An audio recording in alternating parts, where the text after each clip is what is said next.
I should have kept doing it.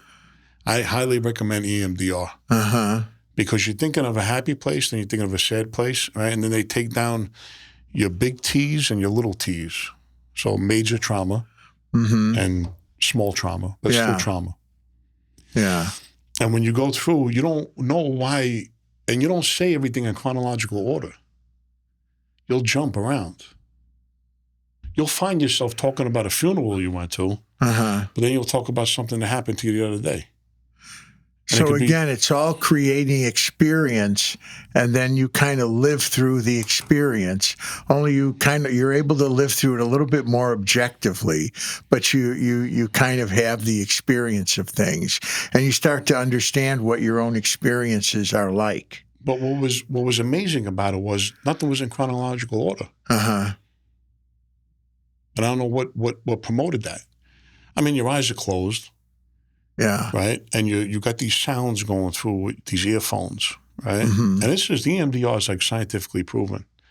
And the whole idea is to reset, is to clean out that tape. Because we all have tape running in our head. We all got a cassette tape running. Yes. Right? That talks to us. When we internalize things that we've heard, particularly growing up. Parents tell us certain things. We internalize those as rules to live by, and then we replay those rules to live by. But sometimes they're outdated. They don't work for us, and so we have to get rid of those and start to create our own rules that work for us. Good point. It's like now when we wrap up and we drive home, right? And you're not talking to anybody. You know, if you talk to yourself, you look like you're crazy, right? But I do find some people talking to themselves. Like they'll just talk to themselves. A lot of guys in jail, I see them talking to themselves. Well, people in general. Yeah. But let's just say there's somebody talking to you with some kind of thought process going in your head when you're driving. You know, music's not on. Yes. Or if music does come on, it creates a memory of something in the past. Right. You know, it's very, very interesting. Yeah. But I tell you, psychology always intrigued me, especially after the intensive therapy. It was a lot of fun, though, because when you think you got problems, my grandfather always told me, right, my grandfather Nunzi, I thought he passed away, but God bless him, he's still alive. He's like 92 or 93 years old. He said, when you think you got problems, throw your problems in a pool with everybody else's, you're going to want yours back. Oh, that's a good point. Makes you humble and realize how lucky you really are in life. You know, I always think the goal of psychology, and I hear all kinds of highfalutin explanations, and a lot of people don't like my view on it. But you know what? It's just like, in a certain sense, with a medical doctor. In psychology, what is really the goal of helping people? To make them feel better, about themselves, their lives, other people, and to feel like I want to do and be something in my life, and I'm working toward that, and I'm becoming that person I want to be and who I want to feel, and to get rid of all of that extraneous stuff that holds us back and keeps us from being where we want to be in our life. And if you can do that, if you can help people in that way, it's very simple, but it's a wonderful thing. So that's my view. All of the complicated stuff all boils down to one thing. Do you feel better? Do you feel better about your life? Do you feel better about who you are and what you're doing? And do you feel like you have some direction and becoming the person you want to be? I tell you, I feel better. It's 85 degrees out here now while everybody else is freezing their balls off. I felt better after the lunch we had. We had a big, nice hero. You know, I'm just thinking of all the things that I feel better about. I feel better about having you here. No, but I understand. No joking aside. No, you're right. It's a good way to live. That's the only way to live. That's what life is all about. I wrote a book on happiness and capturing the moments of happiness in our life. And when we lose happiness, knowing how to get back to where we want to be. That's also a big secret. Not only being where we want to be with ourselves and with our life, but when life challenges us and puts us in the dumps, knowing how to get back to where we want to be is also very important. So how many books did you write? Well, 2. I've completed 2. I want to make sure I put the links in the description. Are they still for sale? And on Amazon. Amazon? Yeah. What's the name of the books? Let's see. The book on dreams is Dreaming for Success. Is the book on dreams. I would change the name of that because it's really about how to understand your own dreams in a couple of easy steps. And the book on happiness is on happiness, and you can find that also on Amazon. On Amazon. Are you going to write another book soon? I'm trying to right now. I'm working on a fiction book. I'm actually in the process of writing that. I don't want to call it a novel. That's too high flown. Just a good story, fun story book. And I also want to work on a book on anxiety and self-confidence. Anxiety is a big issue, and I want to write on that as well.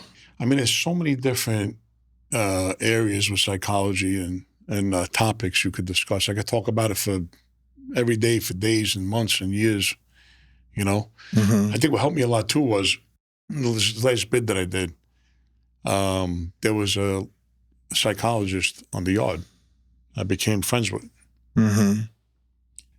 I would have conversations with him, you know? And he was impressed that I went through the intensive therapy, so I knew a lot of the terminology and the terms, you know, that people that he ran into over there didn't know, you know. So he wouldn't get into too many conversations with people because he's probably looking at them like, you know, I don't know how he wound up there. I think he wound up there. He didn't get much time, but he went to jail, he took his license and all that stuff, so he must have did something. But guy was very knowledgeable, you know. So it was interesting having talks with him and stuff. It was almost like free therapy for... Yeah. But everybody has a different approach. Yes. Everybody has a different approach, and, you know, it's something people should work on every day. Yeah. You know, I think, because if you don't, it's kind of like idle minds, a devil's workshop. Yeah.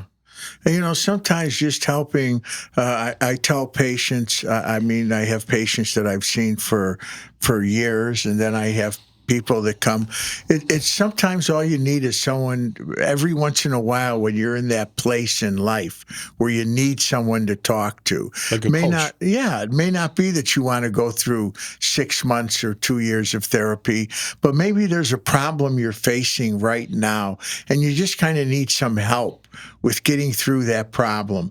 And sometimes having a couple of sessions of consultation or just having someone to be able to bounce it off of can be very helpful. I tell you, people who can't afford therapy, is there programs for them to get therapy? There are. There's a lot of different programs out there right now for being able to get therapy at more affordable. They have sliding fee scales where they consider what your income is and will charge you according to your income. If your company's insurance covers it, you can get it for a reasonable cost. And then there's just many charitable organizations out there, too, who will provide counseling. One thing I say, you know, it is a business, too. Yes. It is a business, you know. And one thing I found, and again, I'm just going to be constructive criticism, right, is some of the therapists inside when I went to that therapy sessions and stuff, people, let's say, for example, there was a circle of people, like a group session, and you would go around and everybody would say what they're there for. And you would have no idea. I mean, you can't judge anyone by the way they look. We know that. And you hear the problems that these people have, the reason why they were there. Like, holy shit, I can't believe it. Because you look at this guy or girl, you would never think, right? But then there were people that were there, like you're saying, really? Like, why did you spend all this money? That's not that big of a problem. Like, not that I'm discounting their problem, but you're looking at it going, that's not really. But the therapist that was running this would make everybody's issue a big issue. Am I making sense? Yeah. Oh, my God. You know? And the next person, oh, my God. Like the same line of for everybody. You know, and I'm saying, wait a second, that guy's problem is not as big as this guy's problem. Yeah. You know, that's the only thing. Like, oh my God. Yeah. You know, I guess that's part of the business. Well, maybe creating some business for yourself is what you're thinking. Because if I look at it like this, I say, okay, if I let's say I'm a therapist and the guy or girl comes to me with a problem, and I don't think it's that big of a problem. And I'm saying to myself, why are they even doing it? Why are they paying me? Because this is not something to come to therapy over, right? I'm not going to say that. I'm not going to be like, okay, so what? I'm going to go, oh my God, really? Like, how could you? I felt, oh my God, oh, you know, you got to put on that. Yeah. I guess that empathy. Well, you do have to take everybody's issue seriously. You don't have to blow it up, but you have to take everybody's issue seriously. And some people's issues are more serious than other people's issues, but you still have to take everybody's issue seriously. Again, you don't blow it up, but you have to take it seriously. Here was my biggest problem. Okay, when I went to couples therapy after that, because me and my ex were having problems, right? So she wanted to go and work it out. Okay, fine, I'll go work it out. So I go to the same program again. This time I get hit with 2 tabs, my tab and her tab. Right? Now it's couples intensive, right? What I can't, like in other words, the point I was trying to make is that when you go to couples therapy, it's way different in a sense that you could see the biggest problem I had was validation, is what I'm getting at. Okay? You mean you were not being validated? No, I didn't care about being validated. To me, that was like a valet ticket. Well, what do you mean validation? Okay, the biggest issue she had, one of the biggest issues, and I think most women in a relationship or whatever, they're not being validated. Oh, I see. Okay. And then for me, they were trying to teach me how to validate her. Me, I'm thinking, well, okay, you tell me your problem. Okay, you validate it. I understand. Yeah. Like a valet ticket. Well, I don't do couples therapy. well, here's the thing, validation. Well, validation is an important issue. Right, so now here's the thing now. Men try to fix things. Okay? So a woman comes to you with a problem. First thing we want to do, I know I want to do is I want to fix it.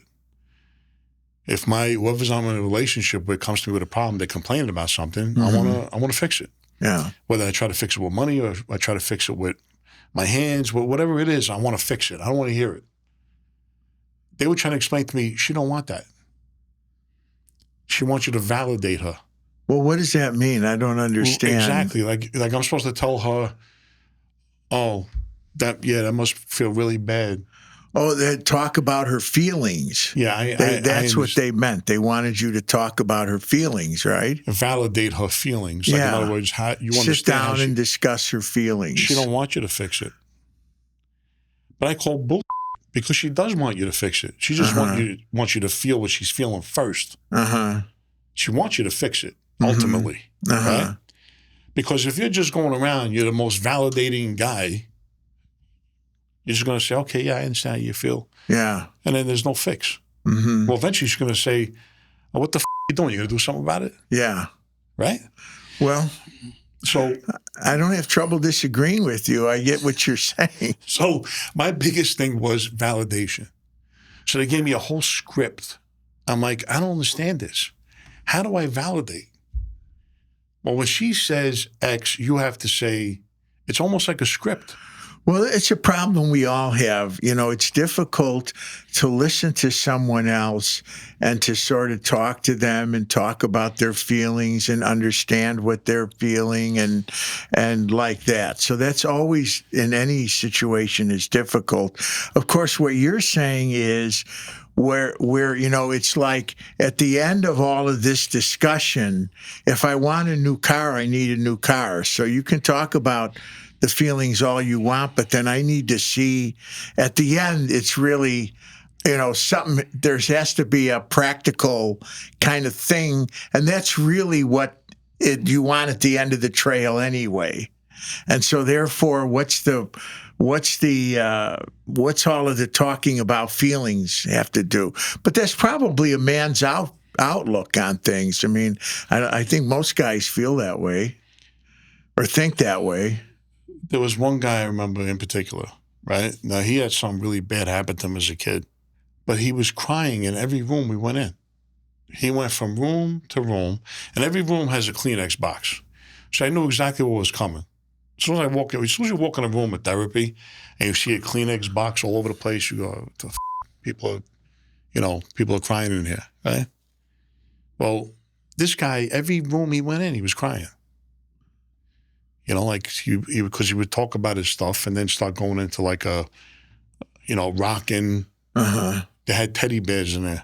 Uh-huh. They said one day we're all going to go out to Build-A-Bear in the mall, and everybody's going to get a teddy bear. So I ain't going to the mall to get a teddy bear. That ain't gonna happen. Yeah. You know? And you get one with a pouch where you can put your cell phone in, so don't watch you on your cell phone.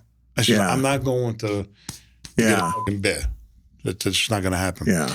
This guy goes and gets a bear at Build-A-Bear. And again, I'm not making fun of the guy. Yeah. Comes back and every room he goes in, he's rocking, starts crying. I'm like, what the fuck? Somebody slapped this guy and slap him out of it. You know what I mean? Like, in other words, he spent how many days crying? Somebody walk over and crack him in the face and tell him, listen, man up and fucking... I get that, but this gets back to what we were saying earlier, which is some things work for some people and don't work for other people. So what's going to work for you is not going to work for the other person, and what's going to work for the other person may not work for you. And that's why when it comes to making choices about therapy, you have to choose things that work for you. Don't just do something because somebody said, hey, this program, it's $10,000 and it's a great program and you go through this program and et cetera. But that program may not work for you. Even if it is, it's not going to work. There's no such thing as a psychology program that works for everybody. People respond to different kinds of approaches, as with anything else in life. So just because it's a 5-star expensive doesn't mean it's a fix for everybody. No, it's not. It's not an end no all system deal. is a fix. No, I don't care what it is. Well, one last thing I got to ask you, right? What do you call this? Because you grew up in an Italian family, like I did. Yeah. What happens when your grandmother, your mother, whoever, they're mad at you? You might have did something wrong or whatever, right? They're slapping you and they're feeding you at the same time. So you understand what I'm saying? Yeah. Like, okay, you just got slapped because you did something wrong. You're crying. Now they're worried about if you're hungry. Yeah. Now they're trying to feed you like chicken palm. Yeah. They're telling you to eat. So now you got slapped. Maybe you get slapped again, and you're trying to eat at the same time. Yeah, because they do care about if you're hungry. They love you. Yeah. But they manage you and they're slapping you at the same time. Yeah. They eat something. It could confuse you as a kid. I think so. I think that's confusing. But I you heard agree. that It's before. confusing. Huh? You heard of that before. Yes. And it is confusing. I agree. Being an Italian who got slapped and fed, I find it confusing. So what do you call that whole scenario? Confusion. Confusion. This is the podcast of confusion. It's about the show of nothing, right? But anyways, I can't tell you how much fun I had and how much I learned every time I talk to you. So again, I want to thank you. Like I said, I'm very grateful and very happy you came here today and came on with me and talk and stuff. Thank you, Frank, for having me. I love you. It's my pleasure. Thank you so much. Buddy. And you're like family to me, and you're part of my tribe. I talk about my tribe a lot, and I got my buddy from Chicago, and who I see you quite often. Right? I see you every week. Yeah. And we got to do it again. Again, I appreciate you coming on. My pleasure. Anytime. Take care. Thanks, Frank.